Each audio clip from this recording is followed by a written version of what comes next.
Hello, this is Sir Jet, and welcome to another episode of The Contemporary World. Today we will have part 3 of the long lesson about economic globalization.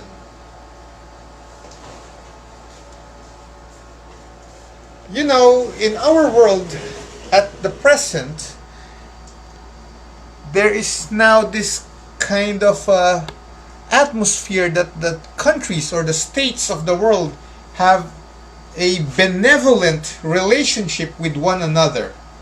In the past 2 episodes, we have seen that the countries of the world are sort of having an imbalance. There are the strong ones who lord it over the weaker ones. But what we will study today, the world has transitioned into an atmosphere or a landscape wherein the concept of one country lording it over the other in terms of economic control is slowly fading away. And what we have in its place is what we call the age of economic cooperation. Okay, now what exactly is economic cooperation? Okay, so this is the age where we are right now, because in our last episode we ended with the world getting divided into developed and developing countries. So the countries that are developed, they say they wanted to have cooperation with one another among the developed world, so as to be nice and friendly with one another, and also probably reach out or help the developing countries so that they can rise up also economically. So what we are having in the world right now is economic cooperation. This started with the European Union. Okay, it's a group of economically well-off European nations, and some time ago they banded together. Most of them are from Western Europe, and they are the former first world countries like France, UK. Okay, they are the former first world countries and the other rich countries of Western Europe, and they made a partnership among themselves, or what we call the EU, and it's primarily for economic purposes, not political, not military, but economic.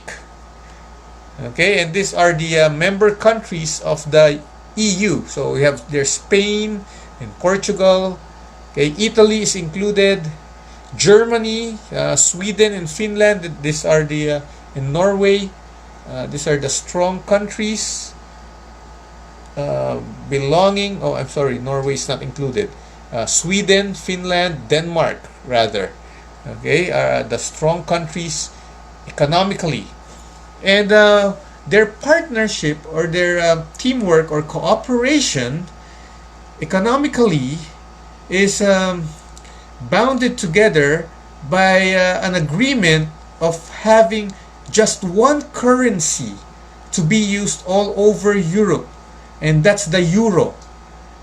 Okay, so that means they gave up, they stopped using their respective currencies, and in its place they have a common currency or a common money among the member countries. So if you're a Frenchman, you used to have francs in your pocket. Okay, and then the Italians, I think their money is called lira. Okay, but now in the European Union, you don't use francs and lira anymore, but you now use euro.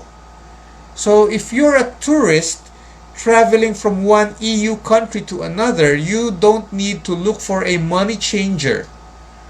Okay, so if you're in Spain, you buy Spanish bread, you use euro. and then your train crosses over to France, and you're hungry, you buy French bread, and in your pocket you have euro, you use your euro, you don't need a money changer. Okay, and then you go to Italy and you buy pizza, you use the same money, you use euro. Okay, and you go to Germany, you buy hamburgers, same thing, euro. So that's how the euro works. Okay, so it's very convenient. If you're a European traveler, it's very convenient to have euros in your pocket. So the EU is a nice idea. And then the borders are also porous. That means you don't need a visa to enter an EU member country. So it's very fast to travel. You don't need to worry about the border guards checking you, frisking you, looking for a visa every time you cross, because Europe is just a small continent, and you can travel across a country in just a few hours, and then you're in another country, and in another few hours you are already in a third country, and so on. And you don't need visa anymore. In the old system, it would be very inconvenient, because the border guards would look for your visa. And the biggest thing here, okay, about the economic cooperation of the EU members is the relaxing of trade restrictions.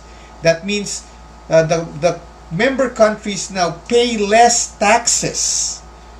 Okay, if you want to sell your product to the marketplace in the other country, in the old system, you pay taxes to that country that you want to bring your product into.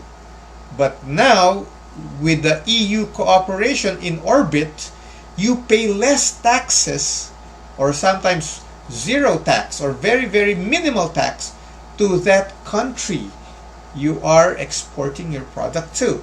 Vice versa, that country, when they want to sell their product to you, you won't charge them high taxes anymore. You just pay them low taxes. And so this is less threatening for the sellers. You will have more income. If you are the seller, you will have more income, because the sale of your product will go, the bulk of the sale will go to your pocket. You don't have to worry about a large slice of your sale going to taxes. So the result would be higher income of sellers. And if the sellers are citizens of a country, and that seller is becoming richer and richer, and lots of people who are sellers are also having a great improvement in their income, then overall that country will become a richer country than before. Can you imagine that? See, if all the businessmen in France would be making money out of their products being sold to the other European Union countries, then you have lots of French people, or lots of French businessmen becoming richer and richer. And overall, the economy of France will be better, will be richer. And the same goes for the other EU countries who are selling their products to the other member countries. Overall, their economies would also rise. Okay, here's an example. You are an exporter of French wine. Okay, that's one of the chief exports of France. So there are lots of grape vineyards, and they turn the grapes into wine. So before, you pay a large amount of tax. If you want to sell this in Germany, okay, you pay the German government lots of tax. But when the EU was formed, you don't need to pay the German government lots of taxes. So you become richer quickly, and your country becomes richer because its citizens have richer their businesses now. Okay, so overall your country would improve. Now that is the European version. Later on, the other parts of the world copied or got inspired because of the benefits of the EU. And in this part of the world, the APEC was born. Okay, APEC means Asia Pacific Economic Cooperation. Okay, so this has nothing to do with military or political alignment, but it's more of economic cooperation. And it involves the countries of Asia and the Pacific. That means this is the Pacific Ocean, the countries around the Pacific Ocean are the members of the APEC. You can be a member of the APEC if your shores are beside the Pacific Ocean. So that includes the Philippines and our neighbors like China, Korea, Japan, even Russia is a member of the APEC. And south, you have New Zealand and Australia. And on the other side of the ocean, the members are the United States, Canada, and a couple of South American countries.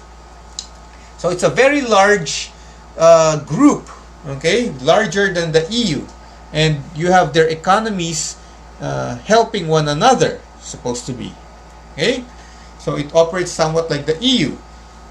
In what way? Like the relaxation of tariffs or taxes among member countries. So if you are China, you want to sell your product to the Philippines, and the Philippines is an APEC member, so you don't pay the Philippine government lots of taxes. In the same way, the Philippines, you want to put your products in China, you don't pay lots of money to go to taxes to the government of China. And among the other member countries, that is the arrangement. So you can now put your products to Peru, Chile can put their products in the Philippines, and so on.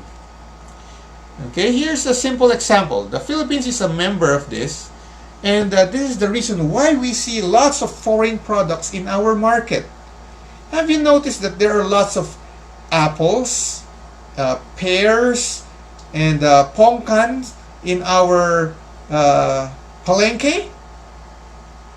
You know, when I was a little boy, you don't see those products in the palengke or in the supermarkets. Yes, I'm serious.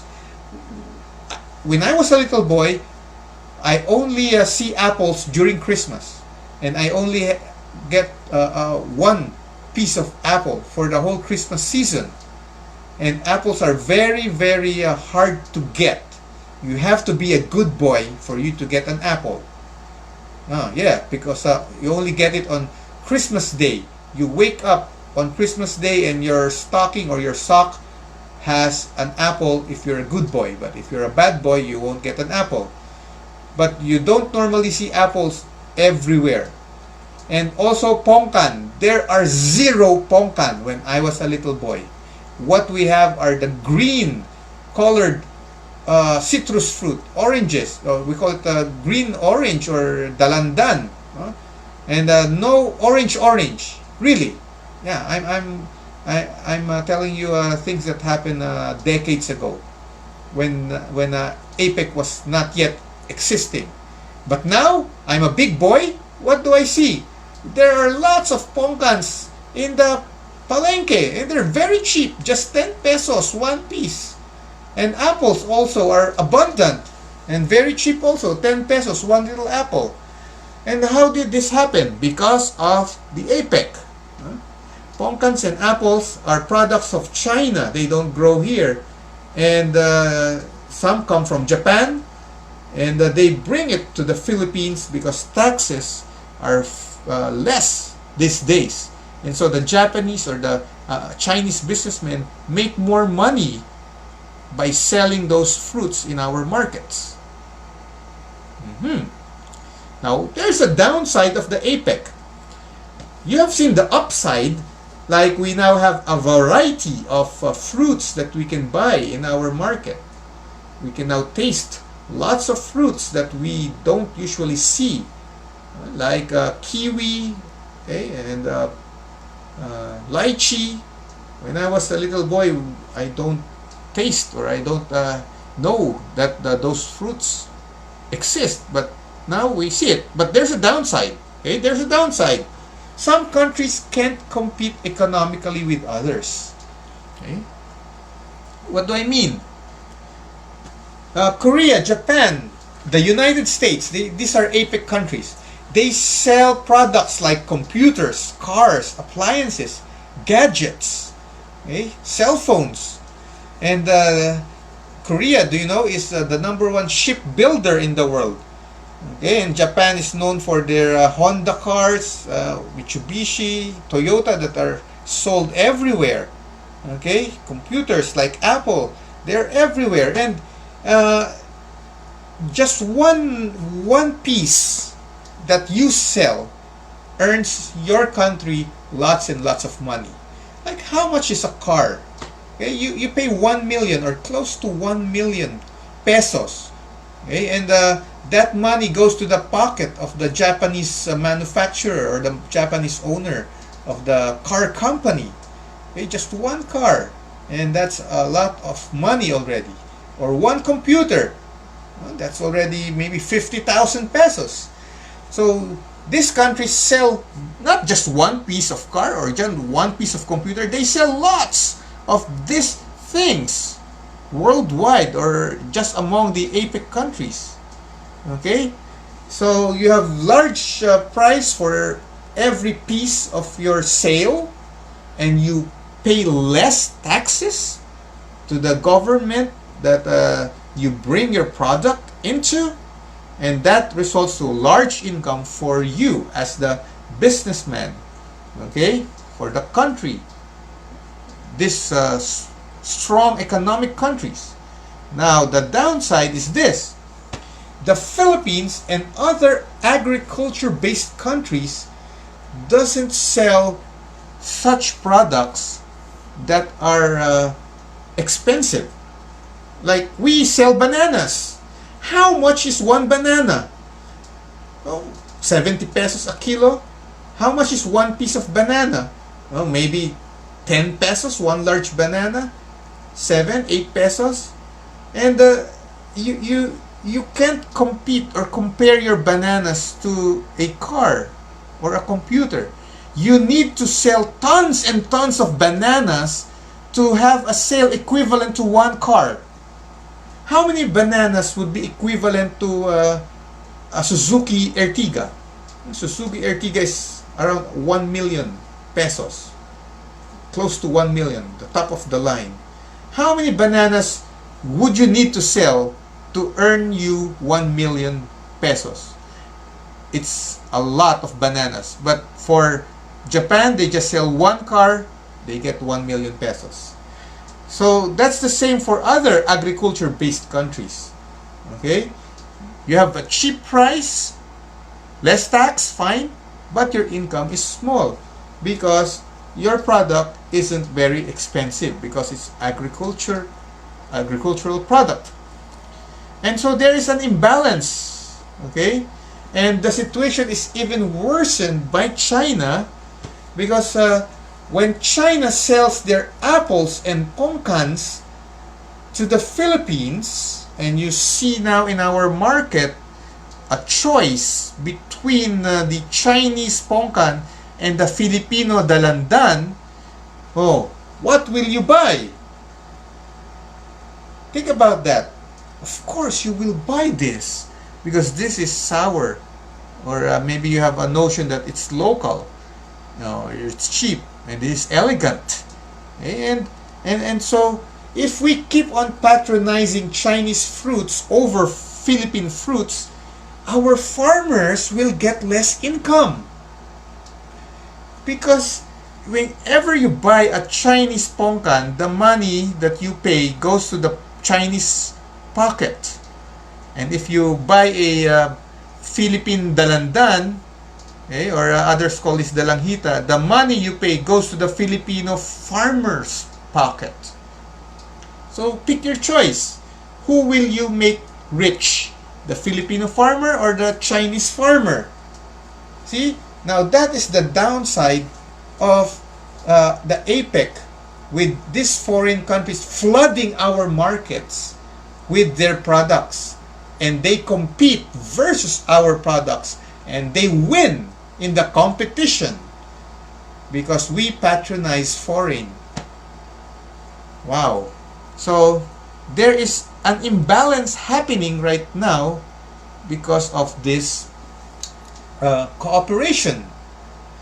And on a smaller circle, there's another example of a cooperation. It's called the ASEAN Integration. Okay, ASEAN means Association of Southeast Asian Countries. So it's a smaller group,